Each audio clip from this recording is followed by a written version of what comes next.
Hello students, मैं physics गुरुजी आशीष Wadia sir हाजिर हूँ आपके लिए अपने यूट्यूब चैनल फिज़िक्स गुरुजी में। आज अपन बात करेंगे 12th के टॉपिक की। 12th का सेशन मैं स्टार्ट कर रहा हूँ आज से, ठीक है। तो आज अपना 12th क्लास का अपन फर्स्ट चैप्टर लेते हैं, इलेक्ट्रोस्टैटिक्स। बहुत काम का टॉपिक है, इसके बारे में बहुत सारी चीज़ें हैं, थोड़ी बहुत चीज़ें अपन ज़्यादा तो नहीं कह सकते, लेकिन हाँ कुछ आपने 10th क्लास में पढ़ा हुआ होगा इलेक्ट्रिसिटी की फॉर्म में, उसी का थोड़ा एक्सटेंडेड वर्जन है। इसके अंदर अपन बात करते हैं। सबसे पहले ये इलेक्ट्रोस्टैटिक्स का लेक्चर 1 है। इसमें अपन इलेक्ट्रिक चार्जेस और उसकी प्रॉपर्टीज़ की बात करेंगे, मेथड ऑफ चार्जिंग की बात करेंगे, ठीक है। तो बच्चों टाइम वेस्ट ना करते हुए शुरू करते हैं अपने टॉपिक को। तो सबसे पहले अपन बात करते हैं इलेक्ट्रोस्टैटिक्स के। What is electrostatics? तो सबसे पहले अपन समझते हैं इलेक्ट्रोस्टैटिक्स यानी कि इलेक्ट्रोमैग्नेटिज्म क्या होता है बच्चों। इलेक्ट्रोमैग्नेटिज्म क्या होती है? It is the branch of physics. Physics की एक ऐसी ब्रांच है जिसमें अपन इलेक्ट्रिक चार्जेस की स्टडी करते हैं, इलेक्ट्रिक चार्जेस के बारे में पढ़ते हैं। यानी कि अपन इलेक्ट्रिक चार्ज की स्टडी को एक पर्टिकुलर ब्रांच में डिवाइड कर दिया जिसे हम इलेक्ट्रिक चार्ज कहते हैं, ठीक है। अब हम कहते हैं इलेक्ट्रिक चार्ज, अपने पास दो तरह के चार्जेस जनरली अपन जानते हैं। एक तो अपने पास पॉजिटिव चार्जेस होता है जो कि प्रोटॉन पर प्रेजेंट होते हैं, और एक नेगेटिव चार्ज होता है जो कि इलेक्ट्रॉन पर प्रेजेंट होते हैं। अगर मैं पॉजिटिव चार्ज की बात करूँ तो पॉजिटिव चार्ज जो होता है वो न्यूक्लियस के अंदर प्रेजेंट होता है और बहुत ही स्ट्रॉन्ग फोर्स से बंधा हुआ होता है। तो उस पॉजिटिव फोर्स को जो न्यूक्लियर फोर्स होता है, प्रोटॉन पर जो फोर्स लगता है, उससे तोड़ पाना इतना आसान नहीं है। दूसरे चार्ज की अगर हम बात करें इलेक्ट्रॉन की, तो वो इलेक्ट्रोस्टैटिक फोर्स से बंधा हुआ होता है न्यूक्लियस से, तो वो थोड़ा वीक फोर्स होता है as compare to nuclear force. तो हम बात करते हैं इलेक्ट्रिक चार्जेस को, मैं जनरली यहाँ पर इलेक्ट्रॉन कहूँगा, ठीक है। बट फिलहाल के लिए हम सिर्फ उसको इलेक्ट्रिक चार्ज ही कह रहे हैं, इलेक्ट्रॉन ना समझिए, फिलहाल उसको इलेक्ट्रिक चार्ज ही माने। तो इलेक्ट्रिक चार्जेस, अब बात करते हैं सर इलेक्ट्रिक चार्जेस दो तरह के हो सकते हैं। या तो इलेक्ट्रिक चार्ज जो है या तो वो रेस्ट में होगा, भाई दो तरह की कंडीशन बन सकती है, या तो वो चार्ज जो है वो रेस्ट में होगा या फिर मोशन में होगा। अगर चार्ज रेस्ट में होता है तो उस टाइप के चार्ज की स्टडी जो की जाती है वो बच्चों अपनी ब्रांच एक इलेक्ट्रोमैग्नेटिज्म की एक सब ब्रांच हो गई इलेक्ट्रोस्टैटिक्स। इसके अंदर अपन स्टडी करते हैं इसी की रेस्ट चार्जेस की, यानी कि अपन इस पूरे चैप्टर में रेस्ट चार्ज की ही बात करेंगे, रुके हुए चार्ज के बारे में ही डिस्कस करेंगे। ये पूरा टॉपिक अपना रेस्ट चार्ज के बारे में ही होगा। अच्छा, जो रुका हुआ चार्ज होता है, रेस्ट चार्ज होता है, वो बच्चों इलेक्ट्रिक फील्ड जनरेट करता है। कौन सा फील्ड जनरेट करता है? इलेक्ट्रिक फील्ड, जिसके बारे में हम आगे पढ़ने वाले हैं। इलेक्ट्रिक फील्ड के बारे में ही अपन इलेक्ट्रोस्टैटिक्स में डीप में चर्चा करेंगे, डीप में इसके बारे में स्टडी करेंगे। अब बात करते हैं मोशन की। अब बात करें सर, मोशन दो तरह की हो सकती है।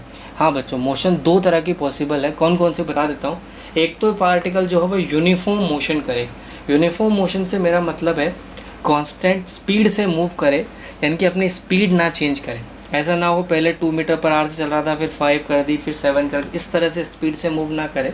एक कांस्टेंट स्पीड से अगर वो मूव करता है, इस टाइप के चार्ज की स्टडी जिस ब्रांच के अंदर की जाती है वो है मैग्नेटिज्म, जो कि अपन 12th में पढ़ने वाले हैं।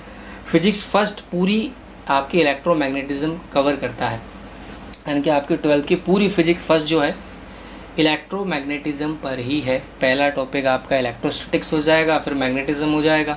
मैग्नेटिज्म की स्टडी हम समझ गए बच्चों, यूनिफॉर्म मोशन से अगर पार्टिकल मूव करता है, मतलब वेलोसिटी उसकी कांस्टेंट होनी चाहिए, एक्सेलरेशन 0 होना चाहिए, ये रिक्वायरमेंट है हमारी। अच्छा, मूविंग इलेक्ट्रॉन जो होता है वो क्या प्रोड्यूस करता है बच्चों? मैग्नेटिक फील्ड प्रोड्यूस करता है। अगर यूनिफॉर्म मोशन कर रहा है तो मैग्नेटिक फील्ड प्रोड्यूस करेगा। इसकी चर्चा अपन मैग्नेटिक फील्ड में करेंगे, अभी मैं इस बारे में कोई बात नहीं कर रहा। अच्छा, तो पहला होगा अपना यूनिफॉर्म मोशन। दूसरा, अगर यही इलेक्ट्रॉन नॉन यूनिफॉर्म मोशन करता है, नॉन यूनिफॉर्म मोशन से मेरा मतलब है इलेक्ट्रॉन अगर एक्सेलरेट हो जाए।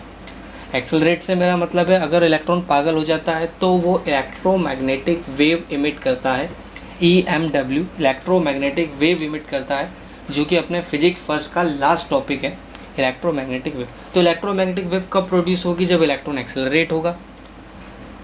अच्छा, इलेक्ट्रोमैग्नेटिक वेव के पास दोनों कंपोनेंट होते हैं, इसके पास इलेक्ट्रिक फील्ड भी होता है और इसके पास मैग्नेटिक फील्ड भी होता है। मैं यहाँ लिख देता हूँ, इसके पास इलेक्ट्रिक फील्ड यानी कि E वेक्टर भी होता है और दोनों होते हैं, इसके पास B वेक्टर भी होता है,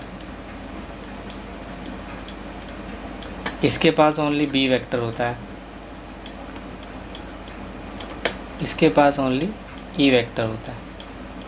यानी कि ये अपना इलेक्ट्रिक फील्ड प्रोड्यूस करता है। इलेक्ट्रोस्टैटिक्स में अपन सिर्फ इलेक्ट्रिक फील्ड की बात करेंगे, मैग्नेटिज्म अपन मैग्नेटिक फील्ड की बात करेंगे, और इलेक्ट्रोमैग्नेटिक वेव के पास दोनों चीज़ें होती है, क्योंकि ये एक्सेलरेटेड इलेक्ट्रॉन के कारण ही ये प्रोड्यूस हो पाती है। अब आगे चलते हैं, इलेक्ट्रोस्टैटिक्स को समझते हैं। इलेक्ट्रोस्टैटिक्स में अपने दो वर्ड हैं। पहला अपना इलेक्ट्रो, इसका मतलब होता है इलेक्ट्रॉन इज एट रेस्ट, ठीक है। इलेक्ट्रो का मतलब हो गया इलेक्ट्रिक चार्ज। स्टैटिक्स का मतलब हो गया बच्चों स्टेबल और एट रेस्ट। इसका मतलब हो गया दोनों कंबाइन में कि इस ब्रांच के अंदर अपन रेस्ट चार्ज की ही बात करेंगे। रेस्ट इलेक्ट्रिक चार्जेस और इलेक्ट्रॉन्स की ही अपन इस ब्रांच के अंदर स्टडी करेंगे, उनके फेनोमिनास की स्टडी करेंगे, कौन कौन से फेनोमिनास वो जनरेट करते हैं, क्या क्या होते हैं, सारी चीज़ें अपन इसके अंदर बात करेंगे। रेस्ट चार्ज जो होता है बच्चे, देखो भाई अपना रेस्ट इलेक्ट्रॉन जो होता है वो इलेक्ट्रिक फील्ड प्रोड्यूस करता है, पहले अपन बात कर चुके हैं इस बारे में, ठीक है। तो इलेक्ट्रोस्टैटिक्स में अपन समझ चुके हैं, इसके अंदर अपन क्या करने वाले हैं, रेस्ट चार्ज के कारण जो फील्ड प्रोड्यूस होगा उसकी बात करने वाले हैं। यानी कि इस पूरे टॉपिक का अगर मैं ब्रीफ में इंट्रोडक्शन दूं तो अपन इलेक्ट्रिक फील्ड के बारे में पढ़ने वाले हैं। स्टार्टिंग से एंड तक इस टॉपिक में अपन इलेक्ट्रॉन को रेस्ट ही मानेंगे। अगर किसी क्वेश्चन में हमें ऐसा कहा जाए कि इलेक्ट्रॉन मूव कर रहा है या मोशन में है, तो हम समझ जाएंगे भैया वो इसके अंदर तो नहीं आता, इलेक्ट्रोस्टैटिक्स के अंदर तो वो चीज़ नहीं आती, क्योंकि यहाँ तो ओनली रेस्ट इलेक्ट्रॉन ही आता है, मूविंग इलेक्ट्रॉन यहाँ नहीं आता, ठीक है बच्चों। अब आगे चलते हैं अपन। इसके बाद आगे चलते हैं, इसके बाद हम सबसे पहले समझते हैं सर इलेक्ट्रिक चार्जेस क्या होते हैं। इलेक्ट्रिक चार्जेस को पहले हम समझ लेते हैं, what is electric charge. Electric charge को समझने से पहले अपन समझते हैं इलेक्ट्रिक चार्ज होता है बच्चा वो इंट्रिंसिक प्रॉपर्टी होती है सब एटॉमिक पार्टिकल्स की। सब एटॉमिक पार्टिकल से मेरा मतलब है यहाँ पे, सब एटॉमिक पार्टिकल से मेरा मतलब यहाँ पे मैं समझाना चाहता हूँ, सम एटॉमिक पार्टिकल इंट्रिंसिक प्रॉपर्टी होती है। सम एटॉमिक पार्टिकल जैसे अपना हो गया इलेक्ट्रॉन हो गए, प्रोटॉन हो गए, न्यूट्रॉन हो गए, ये अपने सब एटॉमिक पार्टिकल होते हैं। एटम के अंदर आने वाले पार्टिकल हमारे क्या कहलाते हैं, सब एटॉमिक पार्टिकल कहलाते हैं। मैं समझाता हूँ यहाँ पे, देखो इधर यहाँ पर जो आपको इमेज में दिखाई दे रहा है,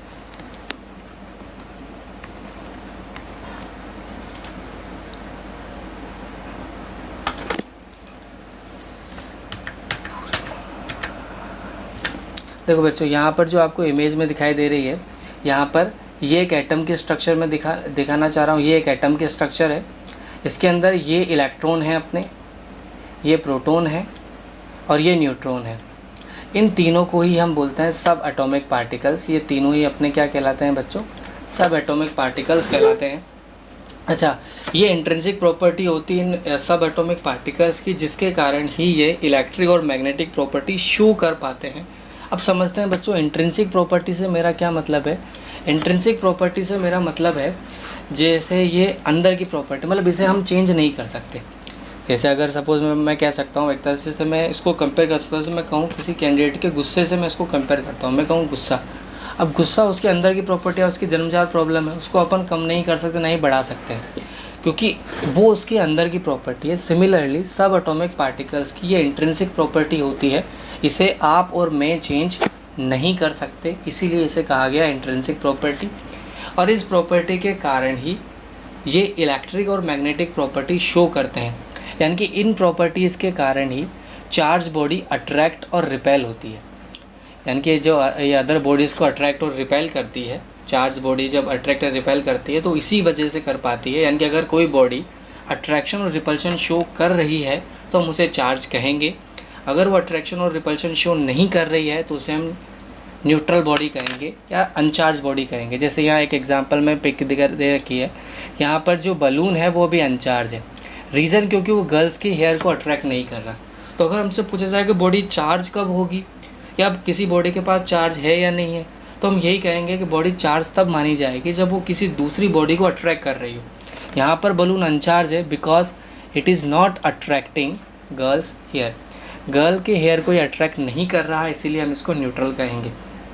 ठीक है बच्चों, आगे चलते हैं। अब बात करते हैं इलेक्ट्रिकली चार्ज बॉडी क्या होती है। देखो नॉर्मली हमने क्या कहा, सारी बॉडी जो होती है न्यूट्रल होती है। देखो हमने क्या कहा, सब एटॉमिक पार्टिकल में तीन तरह के पार्टिकल की बात की, इलेक्ट्रॉन, प्रोटॉन और न्यूट्रॉन। इलेक्ट्रॉन प्रोटॉन में देखो सबसे पहले अगर हम बात करें, कोई भी एटम जो होता है उसके पास अगर हमें कहा जाए कि कोई भी बॉडी हो, जैसे मैं एक पेन की बात करता हूँ, मैं कहूँ क्या पेन चार्ज है क्या? नहीं, पेन चार्ज नहीं है।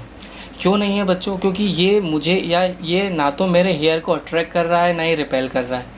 हेयर को ही नहीं, इससे ये किसी और बॉडीज़ को ना तो अट्रैक्ट कर रहा है ना रिपेल कर रहा है। इसका मतलब ये चार्ज तो नहीं है, ठीक है। अब हम कहें चार्ज नहीं है तो क्या इसका मतलब इसके ऊपर चार्ज जीरो है? तो नहीं बच्चों, चार्ज जीरो नहीं है। इसके पास चार्ज है, इसके पास इलेक्ट्रॉन भी प्रेजेंट है, इसके पास प्रोटॉन भी प्रेजेंट है। हाँ, लेकिन जितने नंबर ऑफ़ इलेक्ट्रॉन है उतने ही नंबर ऑफ इलेक्ट्रॉन है उतने ही नंबर ऑफ प्रोटॉन है, दोनों काउंट में बराबर है। इसीलिए नेट चार्ज ज़ीरो है। इसीलिए हम क्या कहते हैं बच्चों, इसको न्यूट्रल बॉडी कहते हैं। न्यूट्रल बॉडी में देखा जाए तो इसमें अपने पास जितने इलेक्ट्रॉन होते हैं उतने ही हमारे पास यहाँ पे प्रोटॉन होते हैं। दोनों चीज़ें सेम होती है, जितने इलेक्ट्रॉन यहाँ पर होते हैं उतने ही अपने पास प्रोटॉन होते हैं। तो नेट चार्ज हमारा ज़ीरो हो जाता है, तो उस बॉडी को हम कहते हैं न्यूट्रल। अगर हमसे पूछा जाए क्या न्यूट्रल बॉडी के पास चार्ज ज़ीरो होता है? नहीं, न्यूट्रल बॉडी के पास बच्चों चार्ज ज़ीरो नहीं होता। न्यूट्रल बॉडी के पास चार्ज ज़ीरो नहीं होता। हाँ, नेट चार्ज ज़ीरो होता है। अब समझते हैं, अगर number of proton number of electron बराबर ना हो तो इस तरह की बॉडी को हम कहते हैं चार्ज्ड बॉडी। ध्यान रखना, अगर number of proton number of electron के बराबर है, मतलब नेट चार्ज ज़ीरो है, तो बॉडी न्यूट्रल कहलाएगी।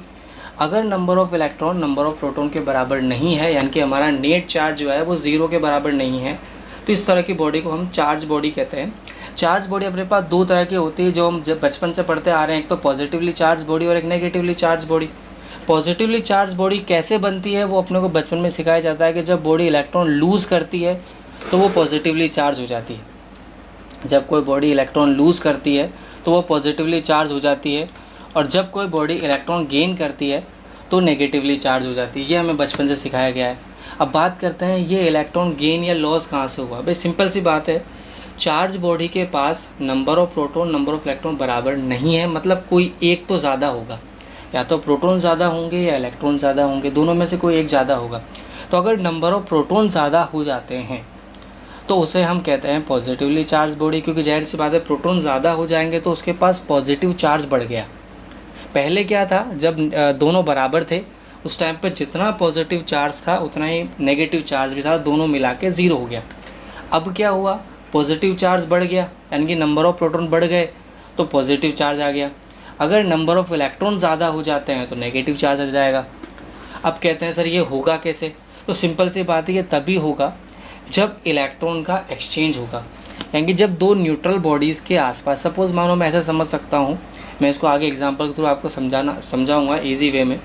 जब दो बॉडीज़ के बीच में इलेक्ट्रॉन का एक्सचेंज होता है, सपोज़ मानो मैं एक बॉडी हूँ, उसके पास मैं दूसरी बॉडी को रख देता हूँ, दोनों बॉडी स्टार्टिंग में न्यूट्रल है।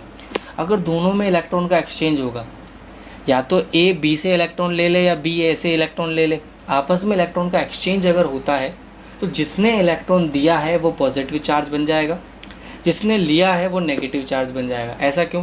क्योंकि देने वाले के पास जब वो देगा तो इलेक्ट्रॉन कम हो जाएंगे, क्योंकि पहले वो न्यूट्रल था तो उसके पास जितने इलेक्ट्रॉन थे उतने ही प्रोटॉन थे। जैसे ही उसने इलेक्ट्रॉन दिए उसके पास इलेक्ट्रॉन कम हो गए, प्रोटॉन बढ़ गए, तो वो पॉजिटिवली चार्ज हो गया। सेकंड वाली बॉडी के पास इलेक्ट्रॉन आ गए तो नंबर ऑफ़ इलेक्ट्रॉन बढ़ गए, नंबर ऑफ़ इलेक्ट्रॉन बढ़ गया तो नेगेटिव चार्ज बढ़ गया। दूसरी बात, पॉजिटिव आयन जो होता है वो शेप में छोटा होता है बच्चों, जैसा कि आपको इमेज में दिख रहा होगा। पॉजिटिव आयन जो होता है वो छोटा होता है साइज में, और नेगेटिव आयन जो होता है वो साइज में बड़ा होता है। रीज़न, क्योंकि नेगेटिव आयन ने या नेगेटिव चार्ज बॉडी ने इलेक्ट्रॉन गेन किए हैं। समझ रहे हो मेरी बात को? और पॉजिटिव चार्ज बॉडी ने इलेक्ट्रॉन दिए हैं, इलेक्ट्रॉन बाहर निकले हैं तो साइज छोटा हो गया, इलेक्ट्रॉन अंदर एंटर हुए हैं तो साइज बड़ा हो गया। दूसरी बात, पॉजिटिव आयन जो होता है वो लाइट होता है, मास कम होता है पॉजिटिव आयन का as compare to negative ion के। नेगेटिव आयन हैवी होता है, क्यों? क्योंकि इलेक्ट्रॉन बढ़ गए। और पॉजिटिव आयन हल्का क्यों होता है, लाइट वेट क्यों होता है? क्योंकि इलेक्ट्रॉन निकल गए। अगर मेरे पास से इलेक्ट्रॉन निकल जाएंगे तो मास कम हो जाएगा, अगर मेरे पास इलेक्ट्रॉन आ जाएंगे तो मास बढ़ जाएगा। कितना मास बढ़ेगा? सपोज़ मान लेते हैं एक इलेक्ट्रॉन का मास me है, अगर मैंने 10 इलेक्ट्रॉन लिए तो मास कितना बढ़ जाएगा? प्लस 10 me हो जाएगा, 10 इंटू me हो जाएगा। अगर मैंने 10 इलेक्ट्रॉन दिए हैं तो -10 me हो जाएगा, जो भी इलेक्ट्रॉन का मास था वो कम हो जाएगा या वो बढ़ जाएगा। तो ये बातें अपने को ध्यान रखनी है बच्चों कि इलेक्ट्रॉन, कोई भी बॉडी, नॉर्मली बॉडी न्यूट्रल होती है, उसे चार्ज बनाना पड़ता है। चार्ज बनाने के लिए ज़रूरी क्या है? इलेक्ट्रॉन का एक्सचेंज होना ज़रूरी है। दो बॉडीज़ के बीच में इलेक्ट्रॉन एक्सचेंज होना ज़रूरी है। अगर इलेक्ट्रॉन का एक्सचेंज नहीं होगा तो बॉडी चार्ज भी नहीं होगी। अब कहते हैं सर इलेक्ट्रॉन का एक्सचेंज क्या अपने आप हो जाता है क्या? नहीं बच्चों, इलेक्ट्रॉन का एक्सचेंज अपने आप नहीं होता, हमें करवाना पड़ता है। यानी कि हमें नॉर्मली बात क्या है, इलेक्ट्रॉन न्यूक्लियस से बॉन्डेड है, अपने आप बाहर नहीं आ सकता। न्यूक्लियस को तोड़ के या एटम को छोड़ के बाहर नहीं आ सकता, न्यूक्लियस उसको बांध रखा है। अब हमें उसको बाहर निकालना है, तभी तो दूसरी बॉडी उसको गेन करेगी। अगर वो बाहर ही नहीं आएगा, दूसरी बॉडी उसको गेन कैसे करेगी? तो उसको बाहर निकालने के लिए हमें एनर्जी देनी पड़ती है, एक्साइट करना पड़ता है, तब जाके इलेक्ट्रॉन एक्साइट हो पाते हैं। तो एनर्जी, हम जो एनर्जी सप्लाई करते हैं, जिस तरीक़ों से हम एनर्जी सप्लाई करते हैं, वो हमारा कहलाता है मेथड्स ऑफ चार्जिंग। यानी कि हमें इलेक्ट्रॉन को एक्सचेंज करवाने के जो मेथड्स होते हैं, उन्हीं को हम क्या बोलते हैं बच्चों? Method of charging. जैसे मैं समझाता हूँ आपको, एग्जांपल के थ्रू एक चीज़ समझाता हूँ। जैसे सपोज़ मानो एक गर्ल आपको इमेज में दिख रही होगी, स्टेप फर्स्ट, इसके पास एक अनचार्ज बलून है। अनचार्ज क्यों कहा बच्चों? क्योंकि ये इसके हेयर को अट्रैक्ट नहीं कर रहा।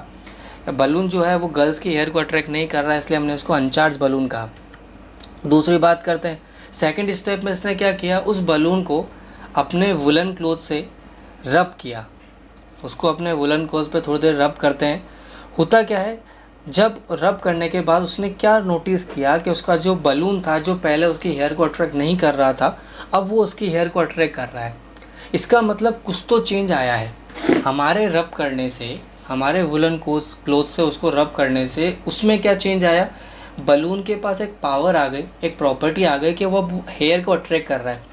अच्छा, बलून पहले न्यूट्रल था, हेयर भी पहले न्यूट्रल थे, हेयर अभी भी न्यूट्रल है, बट फ़र्क क्या है? बलून चार्ज हो गया। तो बलून चार्ज होने के कारण उसने क्या किया? हेयर को अपनी तरफ अट्रैक्ट किया।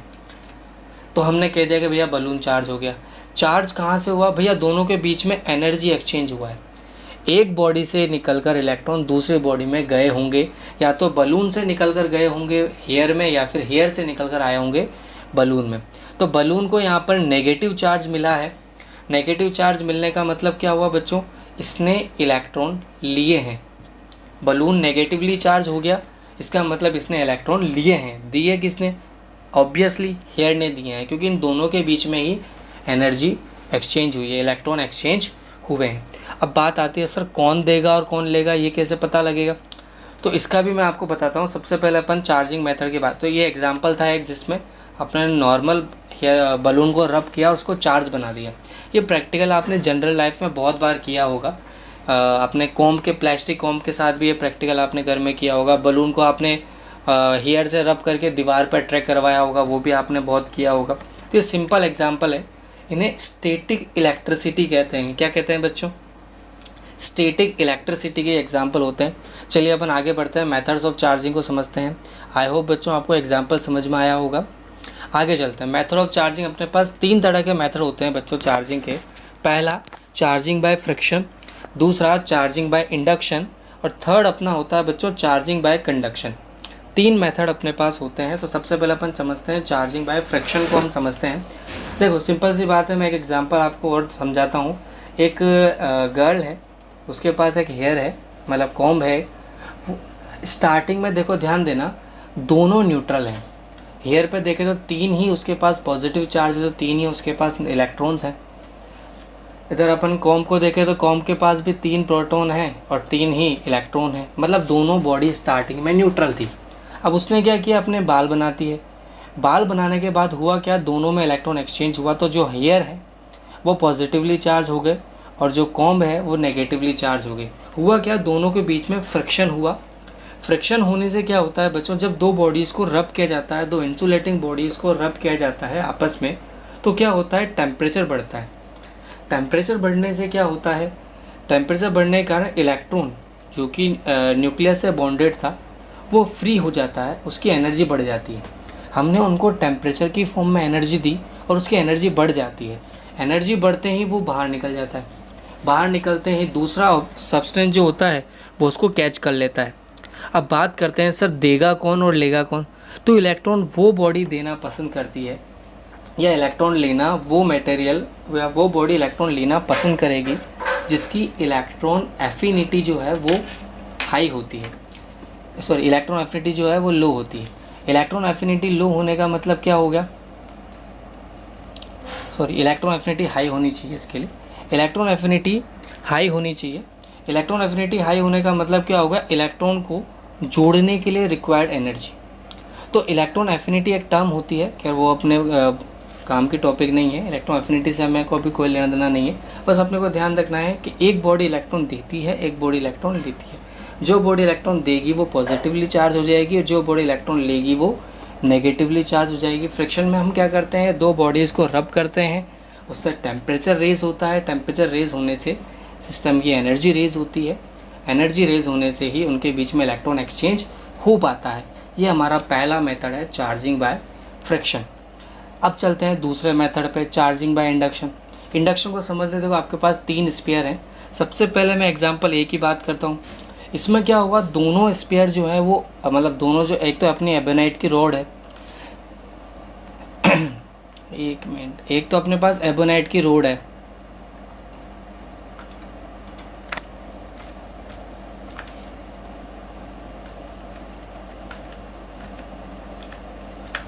एक तो अपने पास एबोनाइट की रॉड है ये रही, और एक अपने पास मेटल स्फीयर है। स्टार्टिंग में बच्चों क्या है, दोनों जो है वो न्यूट्रल है। एट स्टार्ट दोनों बॉडीज़ क्या है, न्यूट्रल है। हमने दोनों को टच नहीं किया, दोनों को एक पास में रख दिया, कॉन्टैक्ट में रख दिया, दोनों को एक पर्टिकुलर डिस्टेंस पर रख दिया, तो होगा क्या बच्चों, जैसे ही ये एबोनाइट रॉड आएगी, अच्छा ये एबोनाइट रॉड जो है इसे नेगेटिवली चार्ज किया गया है, यहाँ पर ये दिख रहा होगा आपको, ये इलेक्ट्रॉन्स यहाँ पर नेगेटिव चार्ज इसको किया गया है। तो एक अपने पास चार्ज बॉडी होगी, एक अपने पास न्यूट्रल बॉडी होगी। तो ये अपने पास चार्जड है, सॉरी एक मिनट, ये अपने पास न्यूट्रल है, चार्ज नहीं है ये अपने पास न्यूट्रल है, और ये अपने पास चार्ज है यानी कि नेगेटिवली चार्ज है। जब इसके पास लेकर आते हैं तो ये क्या करेगी, इस न्यूट्रल बॉडी के पास पॉजिटिव चार्ज भी हैं, नेगेटिव चार्ज भी हैं। ये क्या करेगी, सिर्फ पॉजिटिव चार्ज को अपनी तरफ अट्रैक्ट कर लेगी और नेगेटिव चार्ज जो है वो इधर जमा होने लग जाएगा अपने आप। जैसे हम इसको पास लेकर आएंगे, हुआ क्या, क्योंकि जाहिर सी बात है इसकी टेंडेंसी होगी, माइनस है तो ये प्लस को अपनी तरफ खींचना चाहेगा, तो ये प्लस को अपनी तरफ खींचेगा, ये इधर चला जाएगा, सारा पॉजिटिव चार्ज इस तरफ इकट्ठा हो जाएगा। ये सारा पॉजिटिव चार्ज जो है अपना वो इस तरफ इकट्ठा हो जाएगा। एक साइड पर अपना पॉजिटिव जमा हो गया, एक साइड पर अपना नेगेटिव जमा हो गया। इस वाली सरफेस मुझे इस चार्ज की कोई रिक्वायरमेंट नहीं है, तो इसको मैं ग्राउंडेड कर दूंगा। ग्राउंडेड करने पर क्या होगा, ये जो इलेक्ट्रॉन है ये इधर चले जाएंगे, अर्थ में चले जाएंगे, क्योंकि अर्थ की जो कैपेसिटी होती है बहुत ज़्यादा होती है, इन्फिनिट होती है। तो ये एक्स्ट्रा चार्ज सारे कहाँ चले जाएंगे, अर्थ में चले जाएंगे।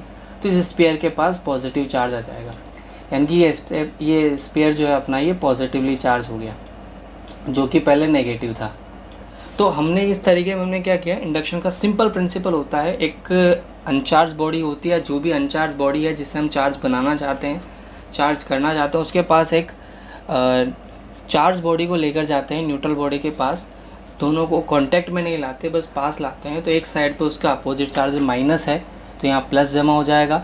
अगर आप पॉजिटिव चार्ज को लाते हो तो इधर माइनस आ जाएगा, इधर प्लस चला जाएगा। प्लस को ग्राउंडेड कर देंगे तो ये न्यूट्रलाइज हो जाएगा, अर्थ से इसको न्यूट्रलाइज कर देंगे। तो ये तरीका होता है बच्चों, सिंपल तरीका है अपना चार्जिंग बाय इंडक्शन। तो ये अपना दूसरा तरीका हो गया चार्जिंग बाय इंडक्शन। अब बात करते हैं थर्ड मेथड की। आई होप बच्चों आपको क्लियर हुआ यहाँ तक, कोई दिक्कत?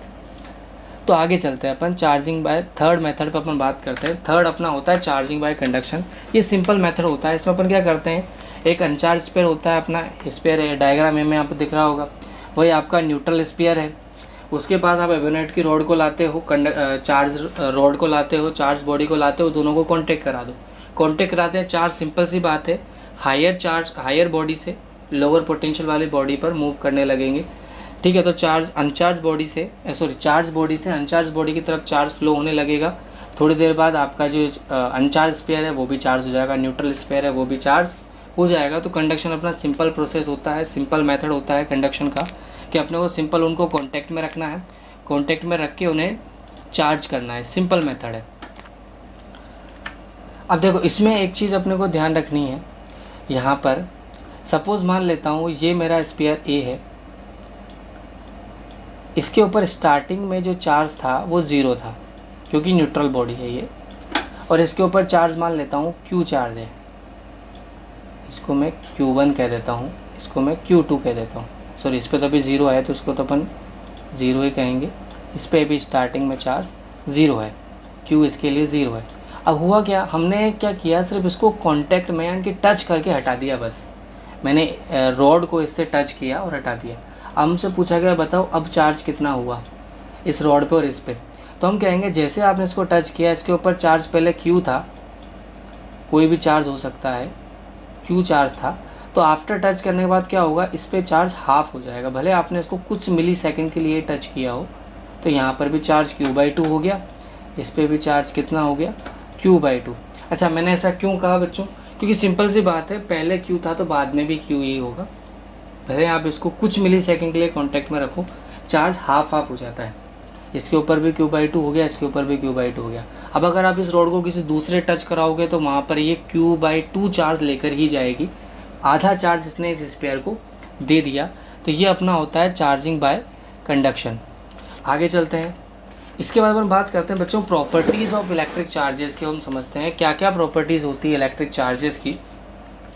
अब समझते हैं, सबसे पहले इलेक्ट्रिक चार्ज की प्रॉपर्टी आपने पढ़ा होगा, लाइक चार्जेस जो होते हैं वो रिपेल करते हैं, यानी कि पॉजिटिव एक दूसरे को रिपेल करेंगे और पॉजिटिव नेगेटिव जो है वो एक दूसरे को अट्रैक्ट करेंगे।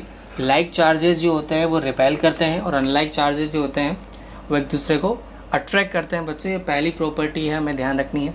अगली प्रॉपर्टी की बात करते हैं कंजर्वेशन ऑफ चार्ज। समझते हैं कंजर्वेशन ऑफ चार्ज को समझाता हूँ मैं आपको। देखो कंजर्वेशन ऑफ चार्ज को कैसे समझना है, देखो आपके पास एक डायग्राम दिख रहा होगा जिसमें आपको दो कंडीशन दे रखी है। एक तो आपको बिफोर कंडीशन दे रखी है और एक आफ्टर कंडीशन दे रखी है। देखो इसमें अपन को समझते हैं, मान लेते हैं अपने पास ये कोई बॉडी A है और ये कोई बॉडी अपने पास B है। इसके ऊपर स्टार्टिंग में चार्ज 4e था माइनस में, इसके ऊपर चार्ज 0 था। तो अब अगर हम निकालना चाहें टोटल चार्ज कितना हुआ Q इनिशियल, अगर मैं निकालना चाहूँ तो कितना हो जाएगा, देखो बच्चों माइनस का 4e प्लस 0, यानी कि टोटल चार्ज हो जाएगा माइनस का 4e। आफ्टर की बात करता हूँ, मैंने दोनों को टच किया, अभी जस्ट एग्जांपल जो अपन डिस्कस कर कर आए हैं सेम वही एग्जांपल है। मैंने दोनों को टच किया तो इसके ऊपर चार्ज आ गया -2 ही, इसके ऊपर भी चार्ज आ गया -2। देखो बच्चों चार्ज हाफ हो गया, पहले -4 था, अब -2 ही हो गया। टोटल चार्ज में निकालना चाहूँ आफ्टर में तो वो कितना हो जाएगा बच्चों, वही -4 ही हो जाएगा, -2 ही, तो ये अपना हो जाएगा -4 ही। इस प्रॉपर्टी को ही कहते हैं बच्चों कंजर्वेशन ऑफ चार्ज। मतलब जितना चार्ज पहले था उतना ही चार्ज बाद में होना चाहिए। ऐसा नहीं है पहले -4 ही था बाद में -3 ही रह गया या -5 ही बढ़ गया, तो ना तो चार्ज को बनाया जा सकता है ना ही ख़त्म किया जा सकता है। ऐसा क्यों बच्चों, क्योंकि चार्ज होने का रीज़न था एक्सचेंज ऑफ इलेक्ट्रॉन। अगर सपोज़ मानो ए बॉडी से इलेक्ट्रॉन निकलकर बी में गया भी होगा तो जितने इलेक्ट्रॉन ए के पास पहले थे और ए और बी के पास मिला के जितने इलेक्ट्रॉन पहले थे उतने इलेक्ट्रॉन बाद में होंगे, क्योंकि इलेक्ट्रॉन को ना तो आप बना सकते हो ना ख़त्म कर सकते हो। ऐसा थोड़ी इलेक्ट्रॉन मर जाता है या इलेक्ट्रॉन ख़त्म हो गए, भैया हमने ए बॉडी से 10 इलेक्ट्रॉन निकले थे, बी तक पहुँचते पहुँचते 8 ही रह गए, 2 रास्ते में रवाना हो गए। ऐसा कुछ नहीं होता है यहाँ पे। तो जितने इलेक्ट्रॉन दिए हैं उतने इलेक्ट्रॉन दूसरी बॉडी गेन करेगी, तो टोटल चार्ज जो है वो कंजर्व रहता है। ठीक है बच्चों, तो ये एक काम की प्रॉपर्टी है कंजर्वेशन ऑफ चार्ज, कि जो इनिशियल चार्ज और फाइनल चार्ज होता है वो हमेशा कंजर्व रहता है, वो हमेशा सेम रहेगा जो अपना इनिशियल है और फाइनल है। चार्ज को ना तो अपन बना सकते हैं ना ही ख़त्म कर सकते हैं। हाँ, बस इसे एक बॉडी से दूसरी बॉडी में कन्वर्ट किया जा सकता है। इसी प्रॉपर्टी को हम कहते हैं बच्चों कंजर्वेशन ऑफ चार्ज। अगली प्रॉपर्टी की बात करते हैं अपन। अगली प्रॉपर्टी अपनी है quantization of charge. Quantization of charge को समझते हैं। देखो इसको समझने के लिए मेरे सामने एक स्फीयर है ए और एक अनदर स्फीयर है बी। अब ध्यान देना, मान लेता हूँ स्फीयर ए के पास इसका जो एटॉमिक मास नंबर है, मतलब Z जो है स्फीयर ए का जो मास नंबर है, एटॉमिक मास है, वो 8 है। इसका मतलब क्या हुआ बच्चों, इसके पास इसका एटॉमिक नंबर 8 होने का मतलब क्या हुआ, इसके पास 8 इलेक्ट्रॉन है तो 8 ही प्रोटॉन है। भाई जाहिर सी बात है, जो भी एटॉमिक नंबर होता है उसका मतलब हो गया उसके पास जितने इलेक्ट्रॉन हैं उतने ही प्रोटॉन हैं। दोनों चीज़ें सेम है, ठीक है। इसके पास 8 इलेक्ट्रॉन है और 8 ही प्रोटॉन है। इसके पास क्या होगा, 10 इलेक्ट्रॉन है, 10 ही प्रोटॉन है। ये 10 इलेक्ट्रॉन है और 10 ही इसके पास प्रोटॉन है। अब हुआ क्या, बी ने कहा कि यार ए ने कहा कि यार मुझे 2 इलेक्ट्रॉन की रिक्वायरमेंट है, तो उसने बी से डिमांड की। तो उसने 2 इलेक्ट्रॉन की रिक्वायरमेंट थी तो उसने बी से डिमांड की और बी ने इलेक्ट्रॉन दे भी दिए उसे, ठीक है। बी ने उसे 2 इलेक्ट्रॉन दे दिए। जैसे ही बी ने उसको 2 इलेक्ट्रॉन दिए, ये वाली बॉडी के पास, ए वाली बॉडी के पास 2 इलेक्ट्रॉन बढ़ गए तो वो नेगेटिवली चार्ज हो गई।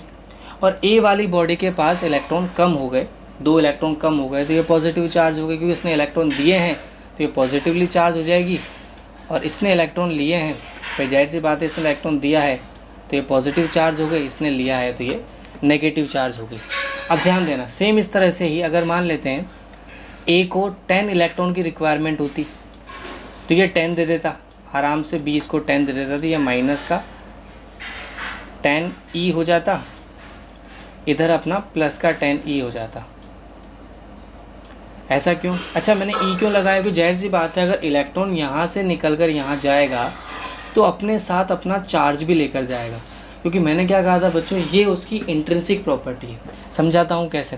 जैसे सपोज़ मानो एक कैंडिडेट है, अपनी क्लास में मान लो 10 बच्चे हैं, 10 में से अगर एक बच्चा जाता है तो वो अपने साथ अपना मास भी लेकर जाएगा, जो भी उसका ऑब्जेक्ट है, जैसे उसका बैग हो गया, उसकी बुक होगी, तो वो जाएगा तो अपने साथ अपनी बुक भी लेके जाएगा। अगर हम पूछेंगे भैया क्यों ले जा रहा है, तो ये कहेगा भैया मेरी बुक है मैं लेके जाऊँगा। सिमिलरली इलेक्ट्रॉन की इंट्रिंसिक प्रॉपर्टी है उसका चार्ज, तो वो उसको अपने साथ लेकर जाएगा। अगर बी से 2 इलेक्ट्रॉन निकले हैं तो 2 इलेक्ट्रॉन अपने चार्ज लेकर जाएंगे। एक इलेक्ट्रॉन पर चार्ज कितना होता है, ई, इसकी वैल्यू होती है अपनी 1.6 इंटू 10 की पावर -19। ये इलेक्ट्रॉन पर चार्ज होता है बच्चों कूलाम में। तो इलेक्ट्रॉन जाएगा तो अपने साथ अपना चार्ज भी लेकर जाएगा। तो एक इलेक्ट्रॉन गया तो 1 ई चार्ज, 2 इलेक्ट्रॉन जाएंगे तो 2 ई, 10 जाएंगे तो माइनस करें, यहाँ पर 10 ई बढ़ गया, यहाँ पर 10 ई कम हो गया। अगर सपोज़ मानो इसी तरह से अगर n इलेक्ट्रॉन लेता, ए बॉडी अगर n इलेक्ट्रॉन लेता तो यहाँ पर बन जाता माइनस का n ई और यहाँ पर बन जाता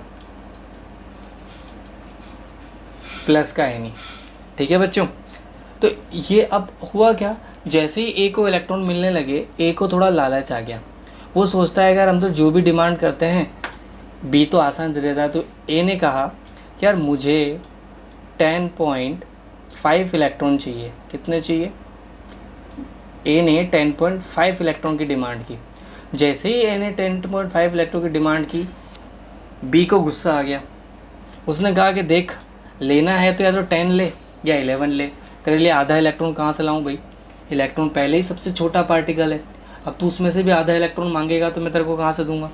तो 10.5 इलेक्ट्रॉन एक्सचेंज नहीं हो सकते, यानी कि ये जो चार्ज है ये 10.5 ई नहीं आएगा, ये चार्ज पॉसिबल नहीं है। या 10/5 हो गया, सॉरी 10/5 तो हो जाएगा, 5/3 हो जाएगा, 5/3, ऐसा कोई चार्ज पॉसिबल नहीं है। यानी कि चार्ज आप ले सकते हो, दे सकते हो, वो तो ठीक है, लेकिन रूल ये कहता है कि भैया कंप्लीट इलेक्ट्रॉन लो। आपका जो चार्ज होगा, यानी कि जो चार्ज होगा वो इंटीग्रल मल्टीप्लायर की फॉर्म में होगा। इंटीग्रल मल्टीप्लायर से मेरा मतलब है या तो 1 2 3 4 5 n कितना भी ले सकते हो, लेकिन डेसिमल में नहीं लोगे, ये रूल कहता है अपना। कितना भी लो पर डेसिमल में नहीं लेना अपने को, ये अपना रूल कहता है। तो इसी को हम कहते हैं क्वांटाइजेशन ऑफ चार्ज, कि इलेक्ट्रॉन का जो एक्सचेंज होगा वो पैकेट की फॉर्म में ही होगा। और मिनिमम पैकेट कितना हो सकता है, तो 1, यानी कि मिनिमम कितना इलेक्ट्रॉन जा सकता है 1, उससे कम इलेक्ट्रॉन नहीं जा सकता। इसी प्रॉपर्टी को हम कहते हैं क्वांटाइजेशन ऑफ चार्ज। यहाँ पर Q हमारा नेट चार्ज है, N जो है हमारा इंटीग्रल वैल्यू है। फॉर्मूला कैसे बना वो मैं अभी आपको समझा चुका हूँ। E यहाँ पर अपना एलिमेंट्री चार्ज है, जिसकी वैल्यू होती है 1.6 इंटू 10 की पावर -19 कूलाम। ये हमारे पास इलेक्ट्रॉन का चार्ज होता है। अब आगे चलते हैं। ये अपनी हो गई थर्ड प्रॉपर्टी। अब आगे चलते हैं, एक अपनी प्रॉपर्टी होती है बच्चों additive property of charge. Additive property simple कहती है, मान लेते हैं अपने पास दो बॉडीज़ है, इसके ऊपर चार्ज मान लेता हूँ मैं प्लस का 2 कूलम है, इसके ऊपर मान लेता हूँ माइनस का 4 कूलम है। मैंने पूछा बताओ दोनों में मिला के कितना, तो मैं कहूँगा भैया प्लस का 2 और माइनस का 4, यानी कि आंसर आ जाएगा अपना माइनस का 2। सिंपल सी बात है। इसी प्रॉपर्टी को बच्चों एडिटिव प्रॉपर्टी कहते हैं। सिंपल हम एडिशन कर सकते हैं। सपोज इसके ऊपर चार्ज में ले लेता हूँ Q1, इसके ऊपर चार्ज में ले लेता हूँ Q2, तो नेट चार्ज कितना हो गया Q1 प्लस Q2। प्लस होगा तो प्लस कर देंगे, माइनस होगा तो माइनस कर देंगे। इसी प्रॉपर्टी को हम कहते हैं बच्चों additive property of charge. Simple property है, ठीक है। आई होप बच्चों आपको क्लियर हुआ होगा। ये अपनी एडिटिव प्रॉपर्टी ऑफ चार्ज है। जैसे एक एग्जांपल के थ्रू समझा, अगर नेगेटिव चार्ज है, मान लेते हैं नेगेटिवली चार्ज है -4 कूलम चार्ज है, ये पॉजिटिवली चार्ज है +8 कूलम चार्ज है, दोनों मिलाकर कितना हुआ, तो +8 - 4 लगभग यानी कि प्लस का 4 कूलम चार्ज दोनों का मिला के टोटल दोनों के पास हो गया। इस प्रॉपर्टी को ही हम एडिटिव प्रॉपर्टी कहते हैं। सर और भी बहुत सारी बॉडीज़ अगर हमें दी गई हो तो भी हमें कोई दिक्कत नहीं है, सबको ऐड कर लेंगे, हमारा आंसर आ जाएगा। ये न्यूमेरिकल में अपन को यूज़ आती है। आगे चलते हैं, लास्ट प्रॉपर्टी अपनी जो होती है invariance of electric charge. Invariance of electric charge का मतलब क्या होता है बच्चों, भाई इलेक्ट्रिक चार्ज जो होता है सीधा सा मतलब ये होता है इसका कि वेलोसिटी पर डिपेंड नहीं करता, जबकि मास डिपेंड करता है। अब इलेक्ट्रिक चार्ज को चूँकि मैं इंट्रिंसिक प्रॉपर्टी कह रहा हूँ, तो मास भी एक इंट्रिंसिक प्रॉपर्टी है। मतलब जैसे सपोज मानो जो भी मेरा मास है वो यूनिक है, वो चेंज नहीं हो सकता। वेट चेंज हो सकता है पर मास चेंज नहीं होता, ठीक है। तो ये जो प्रॉपर्टी हमारे कहलाती है, यानी कि मास भी हमारे इंट्रिंसिक प्रॉपर्टी है, बट वो वेलोसिटी पर डिपेंड करती है। तो साइंटिस्ट सोचा क्या चार्ज भी करता है क्या, तो चार्ज वेलोसिटी पर डिपेंड नहीं करता। मतलब ऐसा नहीं है अगर एक इलेक्ट्रॉन दौड़ रहा है, ऐसा नहीं है उसका चार्ज चेंज हो जाएगा। उसका चार्ज हमेशा 1.6 × 10⁻⁻19 कूलम ही रहने वाला है, चाहे रुका हुआ हो या चल रहा हो। मास चेंज हो सकता है। अब आप कहोगे सर मास कहाँ चेंज होता है, बेटा मास चेंज होता है अगर बॉडी स्पीड ऑफ लाइट के लगभग स्पीड से दौड़ती है तो मास चेंज होता है इस फॉर्मूले के थ्रू। यहाँ पर हमारा m0 जो है वो रेस्ट मास है, रुका हुआ मास है, m जो है बॉडी का मास है अगर वो मूव कर रही है, v हमारी स्पीड ऑफ बॉडी है और c हमारी स्पीड ऑफ लाइट है। प्रैक्टिकल लाइफ में हमारी जो स्पीड होती है वो स्पीड ऑफ लाइट से बहुत बहुत बहुत छोटी होती है, लगभग नेग्लिजिबल, ठीक है। और इस वजह से हमारे मास में कोई चेंज हमें फील नहीं होता। लेकिन रियलिटी में मास जो होता है वेलोसिटी पर डिपेंड करता है, बट इलेक्ट्रिक चार्ज वेलोसिटी पर डिपेंड नहीं करता बच्चों। इसी प्रॉपर्टी को हम कहते हैं इनवेरिएंस ऑफ चार्ज। आगे चलते हैं, इंपॉर्टेंट पॉइंट्स हमें इलेक्ट्रिक चार्ज के बारे में ध्यान रखना है। इलेक्ट्रिक चार्ज की ऐसा यूनिट क्या होती है बच्चों, कूलम, याद रखना है। डायमेंशन क्या होती है इसकी, A1 T1 हमें याद रखनी है। CGS यूनिट क्या होती है बच्चों, इसकी स्टेट कूलम और ESU बच्चों यूज़ होती है स्टैटिक चार्जेस के लिए। जाहिर सी बात है ESU की फुल फॉर्म होती है इलेक्ट्रोस्टैटिक यूनिट। ESU की फुल फॉर्म मैं यहाँ लिख देता हूँ। ESU की फुल फॉर्म हालांकि अपने को याद है, लिखने की जरूरत नहीं है। इलेक्ट्रोस्टैटिक यूनिट हमारी ESU की फुल फॉर्म होती है। इसका कन्वर्जन भी आपको मैंने दे रखा है, 1 coulomb is equal to 3 × 10⁹ ESU और 1/10 EMU। EMU बच्चों होती है मूविंग चार्ज के लिए यूनिट होती है ये EMU यानी कि इलेक्ट्रोमैग्नेटिक यूनिट। आगे चलते हैं, minimum charge possible in body कितना हो सकता है बच्चों, E की वैल्यू मैंने लिखी हुई है 1.6 × 10⁻⁻90 कूलम, प्लस माइनस दोनों हो सकता है। प्लस अगर देगा तो, माइनस अगर लेगा तो, यानी मिनिमम हम 1 इलेक्ट्रॉन ले या दे सकते हैं, इससे कम या इससे कम नहीं ले सकते। अच्छा, लार्जेस्ट यूनिट कौन सी है, लार्ज यूनिट होती है बच्चों फैरेड। 1 फैरेड में लगभग 36500 कूलम होते हैं, जो कि अपन इसको, अच्छा इस यूनिट को हम इंडक्टेंस के तौर पर भी यूज़ लेंगे, आगे बात करेंगे उसके बारे में। मास ऑफ इलेक्ट्रॉन कितना हो जाएगा, 9.1 × 10⁻31 kg। मास ऑफ प्रोटॉन कितना हो जाएगा, 1.67 × 10⁻27 kg, जो कि लगभग मास ऑफ न्यूट्रॉन भी इतना ही होता है, ठीक है बच्चों। आई होप आपको वीडियो अच्छा लगा होगा, कंसेप्ट क्लियर हुआ होगा। नेक्स्ट वीडियो में अपन इसके बाद बात करने वाले हैं कूलम्स लॉ की, ठीक है बच्चों। All the best, take care.